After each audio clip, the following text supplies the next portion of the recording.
한국이 올해 안으로 레이저 무기를 실전 배치할 것이라는 소식이 들려오며 세계가 술렁이고 있습니다. 전장의 판도를 바꿀 국면 전환자 게임 체인저로 불리는 레이저 무기 개발 중인 국가는 많지만 실전 배치까지 성공한 국가는 대한민국이 세계 최초인데요. 과연 이 세계 최초의 무기, 공상과학 영화에서나 나올 것 같던 레이저 무기는 어떤 무기일까요?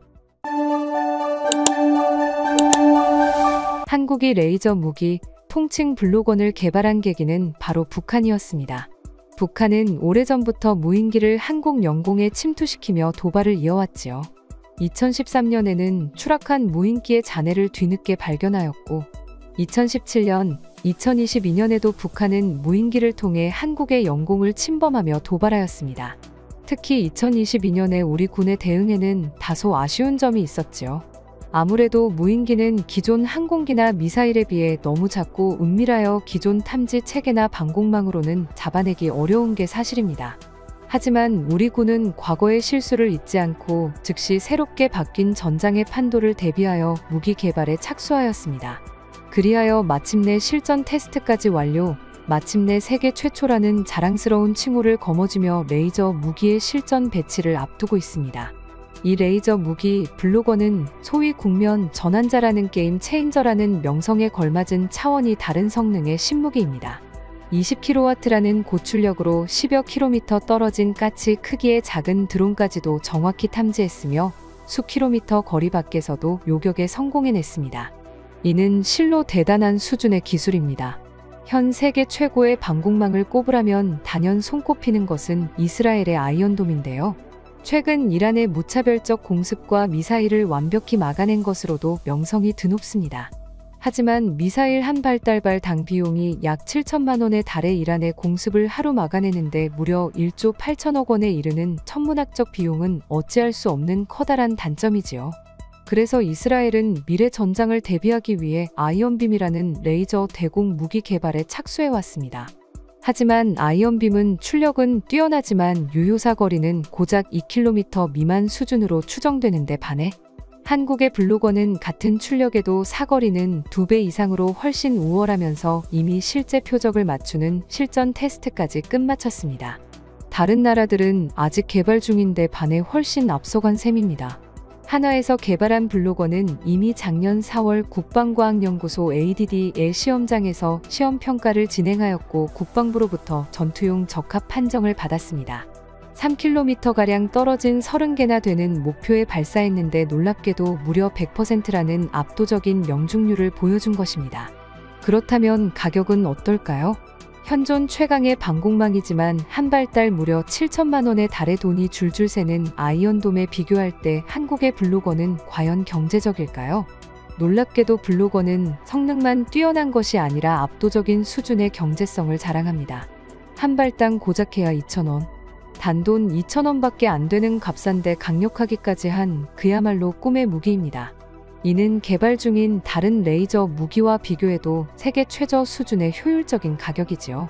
심지어 추후 개발되어 2030년까지 실전 배치될 예정인 블록2는 아예 미국이 개발 중인 레이저 무기 아테나보다 우월한 수준일 것이라 예상됩니다. 아테나는 메두사의 머리를 붙인 방패 이지스로 적의 어떤 공격도 막아내는 것으로 유명한 신입니다. 그녀의 방패 이름인 이지스는 이지스 전투체계라는 이름으로 해상 최강의 전력 항공모함 전단에서 활약하며 적의 모든 미사일을 막아내고 있는 것으로 유명한데요. 그러니 이런 신의 이름을 붙였다는 것에서 미국이 이 무기에 거는 기대가 얼마나 막중한지 잘 알 수 있습니다. 그리고 한국은 그런 미국의 아테나보다 더욱 우월한 무기를 5, 6년 안에 실전 배치하는 것이 예정된 상황인 것입니다. 최근 우크라이나와 러시아 간의 전쟁에서 유튜브를 통해 드론에 무력하게 당하는 러시아군의 불쌍하기까지 한 모습이 많이 공개됐지요.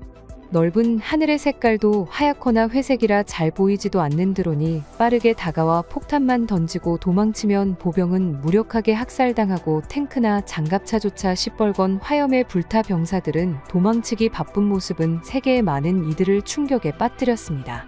지금의 전쟁은 바야흐로 무인기의 시대입니다. 특히 드론은 기존 전차나 미사일에 비해 값싼 비용으로 비싼 무기나 병력을 소모하는 소위 가성비로 많은 주목을 받았는데요. 그런 드론조차 군용으로 사용하려면 수억 원은 훌쩍 넘는 비용이 듭니다. 당장 우크라이나가 운용하여 러시아 흑해 함대의 기함을 침몰시킨 것으로 유명한 바이락타르 TV는 그 비용이 약 200만 달러, 우리 돈 25억 원에 달합니다. 그런데 한 발당 고작 2,000원으로 1초에 여러 표적을 동시 연속 타격하는 블록원은 그야말로 드론의 천적이라 할 수 있지요. 재빠르고 잘 보이지 않고 소음도 적은 드론이지만 한국형 레이저 무기에 비할 수는 없습니다. 속도는 말 그대로 초속 30만 킬로미터의 빛의 속도에 눈에 보이지도 않는데 소음까지 전무한 블록원은 무인기 시대에 맞서 전장의 판도를 바꿀 명실상부 게임 체인저로서 입지를 굳혀가고 있습니다. 게다가 블록원 같은 뛰어난 레이저 무기는 군에서만 사용할 수 있는 것이 아니죠.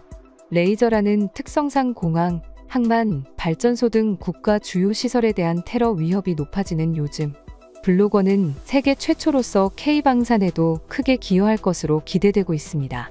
당장 테러 위협에 떠는 유럽과 미국, 이스라엘 등은 벌써 한국의 소식에 관심을 기울이고 있는데요. 그 외에도 레이저 무기는 이론적으로 교전 가능 표적이 거의 무한에 가깝기에 추후 출력과 사거리 개발이 충분히 이루어진다면 핵 다음으로 대한민국을 위협하는 북한 비장의 한 수, 장사정포까지도 대응할 것으로 기대되고 있습니다. 이에 한국은 블록원에 만족하지 않고 차량에 장착할 수 있으며 출력과 사거리가 더욱 개선된 블록2를 2030년까지 실전 배치 예정이며 나아가 전함회까지 달아 적의 미사일까지 무력화할 수 있는 블록3를 2030년 이후 배치 예정입니다. 세계 군사 전문가들은 수도와 전선이 가까운 대한민국의 특성상 이 레이저 무기 개발이 무척이나 중요한 의미가 있다고 극찬 중입니다. 서울은 북한의 장사정포 사거리 안에 들면서도 수많은 민간인과 주요 시설이 밀집한 취약 도시입니다. 이런 서울을 북한의 포로부터 지켜낼 수만 있다면 아시아 최강 수준인 한국의 기갑전력들은 후방을 안심하고 평양을 넘어 대동강까지 마음 놓고 진격할 수 있게 되지요. 70년 전 못다 이룬 통일의 꿈을 가능하게 하는 자랑스러운 한국의 무기 블록원. 더욱 발전하여 세계 최고의 지위를 놓치지 않고 나아갔으면 하는 바람을 가지며 이 놀라운 무기에 대한 해외의 반응을 알아보겠습니다. 레이저 무기라니 한국이? 일본과 미국도 못한 걸 해냈다는 게 믿기지 않는 걸. 스타워즈에서나 나오는 거 아닌가. 방산 산업 여론몰이용이 아닌지 언론 플레이용이 아닌지 철저히 검증해봐야 해. 우리도 못 해낸 걸 조선인들이 했다는데 당연히 거짓말이지. 검증해보자면 내뺄 게 뻔해. 한국이 그 정도 기술을 가지고 있긴 했나? 알 수가 없네. K9으로 요새 유명하지만 한국의 군사 기술이 그 정도까지는 아니었던 것 같은데 레이저 무기의 실용성이 어떨지 충분한 확인이 필요해. 특히 한국이 개발한 건 말이지. 한국은 미국의 제일 중요한 최중요 동맹국이면서 주요 군사 협력국 중 하나지. 놀랍지도 않아. 이제 전장은 스타워즈나 엣지 오브 투모로우가 되는 건가? 한국이 그 선두고 한국은 K9 자주포에서 기술력을 이미 입증했지. 한국의 역량은 세계 최고 수준이라고. 원래 테러범의 무차별 공격에 수천억 원을 들여야 했는데 한국만 그 늪에서 탈출했구나. 그러면 이제 북한을 점령하는 데는 거리낌이 없겠네. 서울이 안전해지면 무엇이 두렵겠어. 블록3 개발돼서 미사일까지 요격할 수 있다면 북한의 핵도 무용지물이 돼버리는 건가. 놀랍네. 무서운 속도로 발전하는 전장에 맞춰 발빠르게 변화할 수 있는 건 돈 많은 선진국의 특권이지. 전투기도 자체 개발하는 전 세계 몇 안 되는 국가니까. 전투기, 자주포, 전차, 미사일, 이제 레이저 무기까지 자체 개발한다면 비견될 국가가 세계에 미국과 중국 말고 또 있을까? 유럽은 이미 망했어. 나무막대에 페인트 칠하고 기관총이랍시고 훈련하는 허수아비가 독일이라고. 한국을 어쩔 건데? 유럽이 NATO의 기대에 허약해지는 동안 한국은 방심하지 않고 강해졌구나. 이제 프랑스의 방위도 한국에 부탁해야 할 수도 있어. 쿠바의 위기를 겪은 4개 미사일까지 요격할 수 있다는 소식은 대단히 놀라우면서도 안심되는 낭보야. 한국이 동맹국이라서 다행이네. 이라크에서 우리 미군은 지독하게 고전했지. 그때 블록원 우리에게 있었다면 좋았을 텐데. 테러범들의 종말 소식?